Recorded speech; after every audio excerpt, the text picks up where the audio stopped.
नमस्कार, जय हिंद, वंदे मातरम।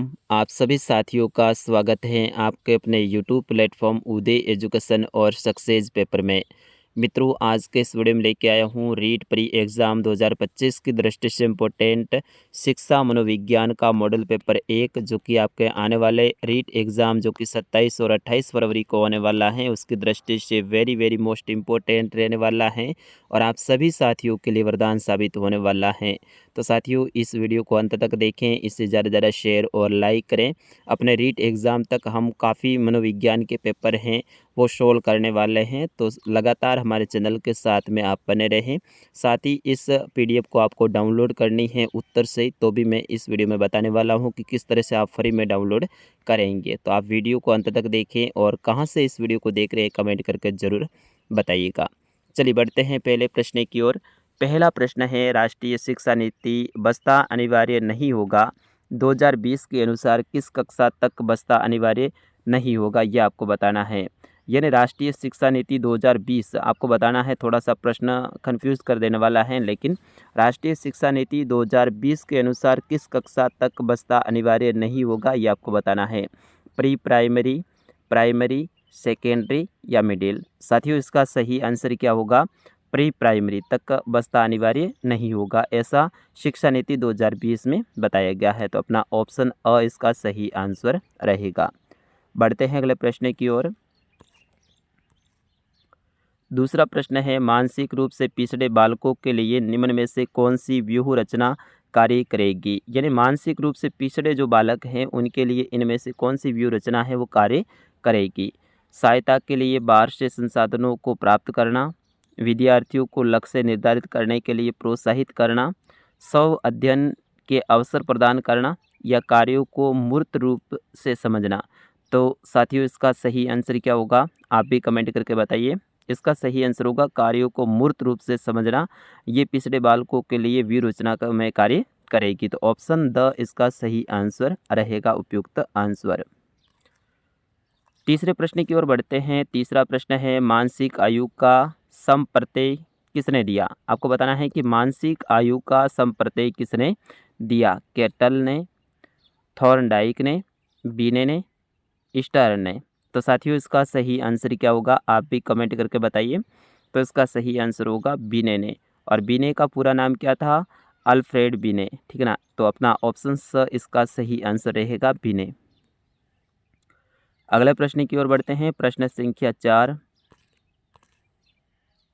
यदि एक प्राथमिक विद्यालय में कुल 90 विद्यार्थी नामांकित हैं, तब सरकार द्वारा उस विद्यालय में कितने अध्यापकों की स्वीकृति पद होंगे। ये आपको बताना है कि एक विद्यालय है जो कि प्राथमिक स्तर का है, उसमें 90 विद्यार्थी नामांकित हैं, तब सरकार उस विद्यालय में कितने अध्यापक हैं वो स्वीकृत करेंगे। 2, 3, 4, 5। तो साथियों, इसका सही आंसर क्या होगा? ऑप्शन ब रहेगा। यानी वहाँ पर 3 विद्यार्थी हैं वो, सॉरी 3 अध्यापक हैं वो स्वीकृत उनके पद करेंगे, क्योंकि 30 विद्यार्थियों पर एक पद होता है। उस हिसाब से देखा जाए तो 90 हैं, तो उस हिसाब से 3 शिक्षक हैं उस विद्यालय में लगाए जाएंगे।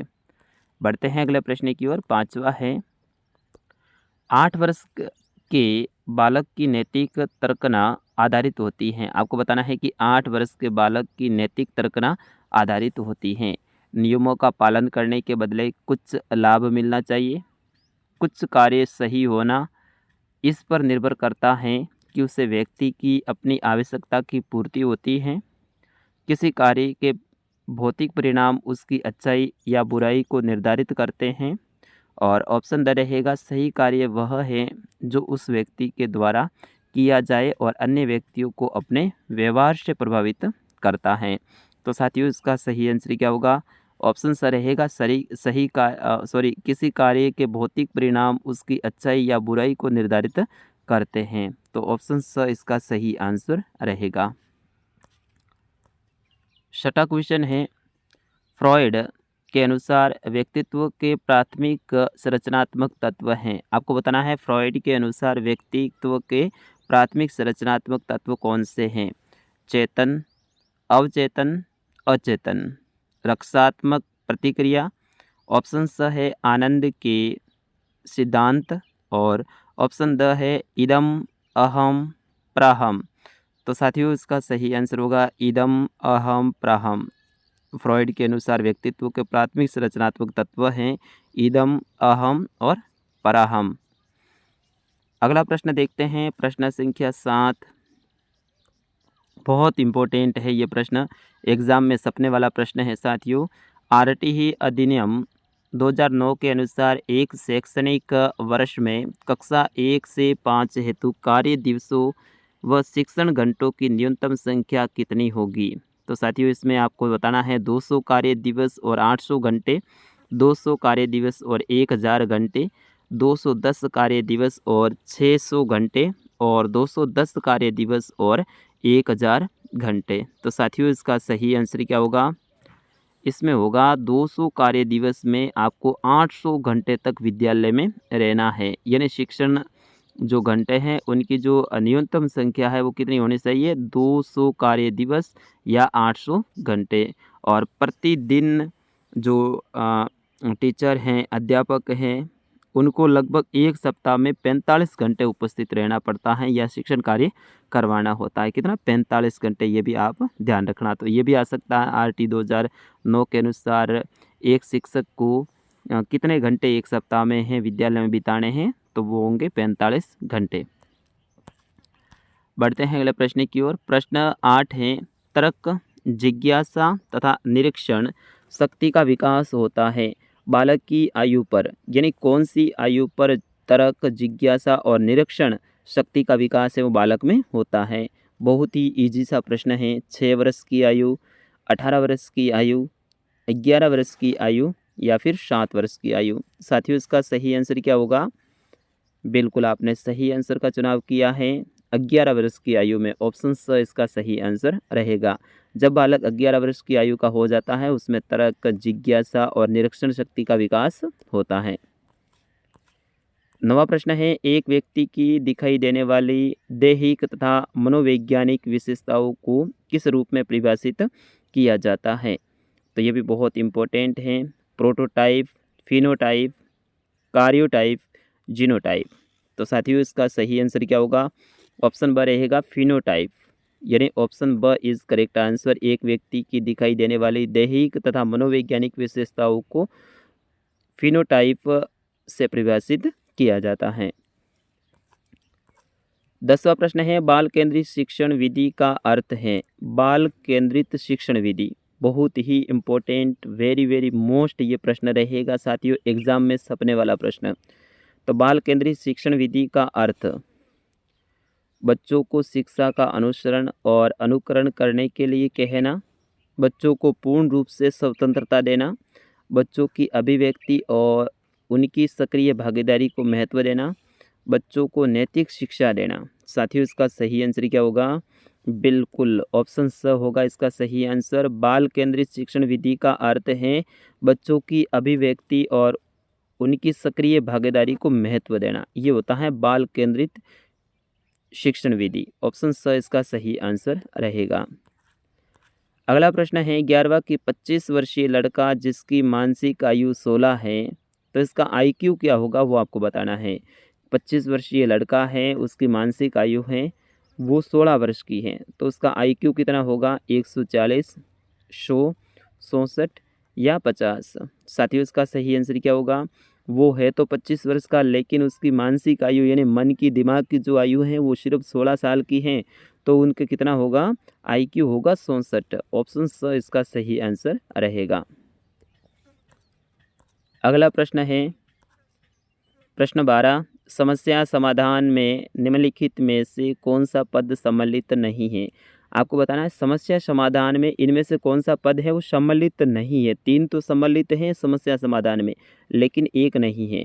तो इसमें देखिए ऑप्शन अ है आंकड़ों का एकत्रीकरण करना, यानी आंकड़ों को एकत्रित करना, परिकल्पनाओं का निर्माण करना, उनकी परिकल्पनाएं हैं उनका निर्माण करना, सत्यापन और सामान्यीकरण करना, या फिर उद्दीपक के प्रति अनुक्रिया करना। तो साथियों इसका सही आंसर क्या होगा? ऑप्शन द रहेगा इसका सही आंसर, उद्दीपक के प्रति अनुक्रिया करना। 13वें प्रश्न की ओर बढ़ते हैं। 13वां प्रश्न है, सतत और व्यापक मूल्यांकन के विषय में निम्नलिखित में से कौन-सा कथन गलत है? आपको बताना है सतत और व्यापक मूल्यांकन के विषय में कौन-सा कथन है वो गलत है। 3 तो सही है लेकिन 1 अपने इसमें से गलत है। देखते हैं पहला है, यह विद्यालय आधारित मूल्यांकन है। इसमें विद्यार्थियों के सभी पक्ष सम्मिलित होते हैं। इसमें निदानात्मक मूल्यांकन सम्मिलित नहीं है। इसके लिए औपचारिक और अनौपचारिक दोनों ही प्रविधियाँ प्रयोग की जाती हैं। तो साथियों इसका सही आंसर क्या होगा? देखिए ऑप्शन को दोबारा देखिए। यह विद्यालय आधारित मूल्यांकन है, बिल्कुल होता है। सतत और व्यापक मूल्यांकन है वो विद्यालय आधारित ही होता है, तो यह तो सही है। गलत अपन को निकालना है। दूसरा इसमें है कि इनमें विद्यार्थियों के सभी पक्ष सम्मिलित होते हैं, तो मूल्यांकन में विद्यार्थियों के सभी पक्ष सम्मिलित होते हैं, ये भी सत्य है। और इसमें निदानात्मक मूल्यांकन सम्मिलित नहीं होता है, जबकि होता है इसमें। इसमें निदानात्मक मूल्यांकन होता है, जबकि ये बोल रहा है नहीं होता है, इसीलिए अपना ऑप्शन स इसका सही आंसर रहेगा। तो इस प्रश्न का सही आंसर क्या होगा? सतत एवं व्यापक मूल्यांकन के विषय में ये कथन सही गलत है, ठीक है। 14वां प्रश्न है, विकास के संबंध में निम्नलिखित में से कौन-सा सार्थक तथ्य है? आपको बताना है विकास के संबंध में कौन-सा तथ्य है वो सार्थक है यानी सही है। विकास विशिष्ट से सामान्य की ओर अग्रसर होता है। यह आनुवांशिक और वातावरण की अंतःक्रिया का परिणाम है। ऑप्शन स है, सभी व्यक्ति समान दर से विकास करते हैं। और ऑप्शन द है, यह पूर्वानुमान प्रारूप के अनुसार नहीं होता है। तो साथियों इसका सही आंसर क्या होगा? यह आनुवांशिक और वातावरण की अंतःक्रिया का परिणाम है, ये गलत है।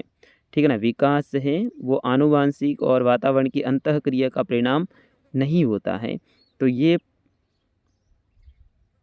जो कथन है ये सत्य रहेगा, ये कथन सत्य रहेगा, बाकी सभी असत्य है। चलो अगले प्रश्न की ओर बढ़ते हैं। 15वां प्रश्न है, निम्नलिखित में से कौन सा आंतरिक अभिप्रेरणा का उदाहरण नहीं है? आपको बताना है आंतरिक अभिप्रेरणा का उदाहरण नहीं है। तो इसमें ऑप्शन आपके सामने हैं, अच्छे से देखिए आप। जैसे कि दृढ़ता ये होता है, उपलब्धि की आवश्यकता ये भी होता है, आकांक्षा का स्तर भी होता है, जबकि प्रशंसा है वो आंतरिक अभिप्रेरणा का उदाहरण नहीं है। प्रशंसा, ठीक है ना, तो ऑप्शन द इसका सही आंसर रहेगा। ये प्रश्न परीक्षा में सपने वाला प्रश्न है साथियों, वेरी वेरी मोस्ट इम्पोर्टेंट प्रश्न। निम्नलिखित में से कौन सा मानव विकास का सही क्रम है? यानी आपको बताना है इनमें से कौन सा है वो मानव विकास का सही क्रम है। आपको बताना है मानव विकास का सही क्रम कौन सा है। जैसे कि शेषवावस्था, फर्स्ट में शेषवावस्था ही होती है, लेकिन उसके बाद में ये बोल रहा है किशोरावस्था, वहाँ तो होती है बाल्यावस्था, जबकि किशोरावस्था, बाल्यावस्था और प्रौढ़ावस्था ये गलत हो गया अपना कथन। दूसरा है बाल्यावस्था शुरू होता ही नहीं है, क्योंकि शेषवावस्था अवस्था पहले होना जरूरी है, तो दूसरा कथन तो वैसे भी गलत हो गया। तीसरे में भी बाल्यावस्था पहला आ रहा है, इसका मतलब ये गलत है। जबकि चौथे में है शेषवावस्था, फिर उसके बाद में बाल्यावस्था, उसके बाद में किशोरावस्था, उसके बाद में प्रौढ़ावस्था, तो ये कथन है ना ये सही है। वेरी वेरी मोस्ट इम्पोर्टेंट प्रश्न है, आपको ध्यान रखना है। सबसे पहले मानव विकास है वो शैशवावस्था में शुरू होता है, यानी शिशु होता है तब। फिर उसके बाद में बाल्य अवस्था में आता है, फिर उसके बाद में किशोरावस्था आता है, और उसके बाद में आता है प्रौढ़ावस्था। ये आप ध्यान रखेंगे। अगले प्रश्न की ओर बढ़ते हैं। 17वां प्रश्न है, जब बालक सीखने के लिए तैयार होता है तब वह जल्दी प्रभावशाली तरीके से सीखता है। यह सिद्धांत प्रतिपादित किसने किया, यह आपको बताना है। तो साथियों इस प्रश्न का सही आंसर क्या होगा आप बताइए। यानी जब बालक सीखने के लिए तैयार होता है तब वह जल्दी प्रभावशाली तरीके से सीखता है, यह सिद्धांत किसने दिया था? थॉरन डाइक ने दिया था। किसने दिया था? थॉरन डाइक ने। ऑप्शन द इसका सही आंसर रहेगा। 18वां प्रश्न है, विद्यार्थियों में अभिप्रेरणा विकसित करने के लिए एक शिक्षक को क्या करना चाहिए? विद्यार्थियों में अभिप्रेरणा विकसित करने के लिए एक शिक्षक यानी टीचर को क्या करना चाहिए? तो शिक्षण विधियों से संबंधित ये प्रश्न है। गला काट प्रतियोगिता को प्रोत्साहित करना चाहिए? कभी नहीं। क्योंकि उसको अभिप्रेरित कर रहे हैं ना, तो ये गला काट कभी नहीं होगा। विद्यार्थियों के सम्मुख एक अप्राय लक्ष्य रखना चाहिए, जो कि प्राय नहीं अप्राय हैं, कभी नहीं रखेंगे अपन। नई तकनीक व नई विधियों का प्रयोग करेंगे, बिल्कुल उनके सामने नई तकनीक और नई विधियों का प्रयोग करेंगे ताकि बालक हैं वो अभिप्रेरित हो जाए, ठीक है ना। तो अपना ऑप्शन स इसका सही आंसर रहेगा। बढ़ते हैं अगले प्रश्न की ओर। 19वां प्रश्न है, निम्नलिखित में से कौन सा कथन सतत व व्यापक मूल्यांकन के लिए सही नहीं है। आपको बताना है सतत एवं व्यापक मूल्यांकन के लिए सही नहीं है। यहाँ पे प्रश्न पे आपको ध्यान देना है, आपको डायरेक्ट आंसर अपने एग्जाम में भी नहीं करना है, क्या पूछ रहा है वो आपको बताना सही नहीं है सतत और व्यापक मूल्यांकन के लिए। तो साथियों इसमें जो सही आंसर क्या होगा, आपके सामने ऑप्शन है। यह एक विद्यालय आधारित मूल्यांकन है, बिल्कुल सतत और व्यापक मूल्यांकन है, विद्यालय पर आधारित होता है, तो ये तो सत्य है। यह विद्यार्थियों में तनाव को कम करता है, बिल्कुल विद्यार्थियों में तनाव को कम करता है। इससे नंबरों के स्थान पर ग्रेड का प्रयोग किया जाता है, बिल्कुल इसमें नंबरों के स्थान पर ग्रेड का प्रयोग करते हैं सतत और व्यापक मूल्यांकन में।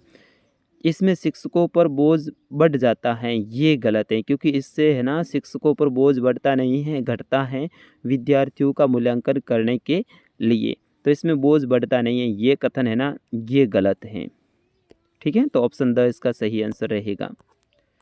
बढ़ते हैं अगले प्रश्न की ओर। 20वां प्रश्न है, एक प्रभावी शिक्षक वह है जो कर सकता है। आपको बताना है कि एक प्रभावी शिक्षक वह है जो कर सकता है। क्या कर सकता है, कक्षा पर नियंत्रण, कम समय में अधिक सूचना देना, विद्यार्थियों को सीखने के लिए अभिप्रेरित करना, दत्त कार्य को ध्यानपूर्वक जांचना। तो इसमें एक प्रभावी शिक्षक है वो क्या कर सकता है, विद्यार्थियों को सीखने के लिए अभिप्रेरित करते हैं, यानी विद्यार्थियों को किस तरह से सीखना है उसके लिए पहले अभिप्रेरित करते हैं। तो ये होता है अपना ऑप्शन इसका सही आंसर रहेगा। अगला प्रश्न, परीक्षा में छपने वाला प्रश्न, ऑपरेशन ब्लैक बोर्ड परिणाम था, यानी ऑपरेशन ब्लैक बोर्ड है ये किसका परिणाम था, ये आपको बताना है। साथियों इसका सही आंसर क्या होगा, आप आंसर चॉइस कीजिए। कोठारी आयोग का, राष्ट्रीय पाठ्यक्रम रचना 2005 का, राष्ट्रीय शैक्षिक योजना 1986 का, राष्ट्रीय पाठ्यक्रम रचना 2000 का। तो इसमें रहेगा ऑप्शन स, राष्ट्रीय शैक्षिक योजना 1986 ऑपरेशन ब्लैक बोर्ड इसका परिणाम था। तो ऑप्शन स इसका सही आंसर रहेगा। आपको याद रखना है राष्ट्रीय शैक्षिक योजना 1986। बढ़ते हैं 22वें प्रश्न की ओर। 22वां प्रश्न है, विशेष आवश्यकता वाले बच्चों को शामिल करना चाहिए, किस में शामिल करना चाहिए ये आपको बताना है। विशेष आवश्यकता वाले बच्चों को, यानी अपन कह सकते हैं जो कमज़ोर बच्चे होते हैं जिनको आवश्यकता होती है सीखने की वगैरह की, तो उनको किस में अपन शामिल करेंगे वो आपको बताना है। तो जिसमें अक्षमता न हो उन बच्चों के लिए हानिकारक है, ये गलत है।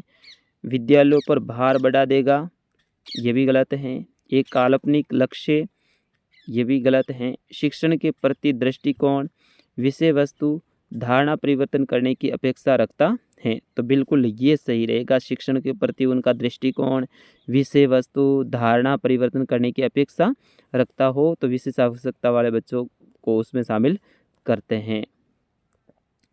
अगला है, संज्ञानात्मक कौशल क्या है। वेरी वेरी मोस्ट इम्पोर्टेंट ये प्रश्न है, संज्ञानात्मक कौशल क्या है।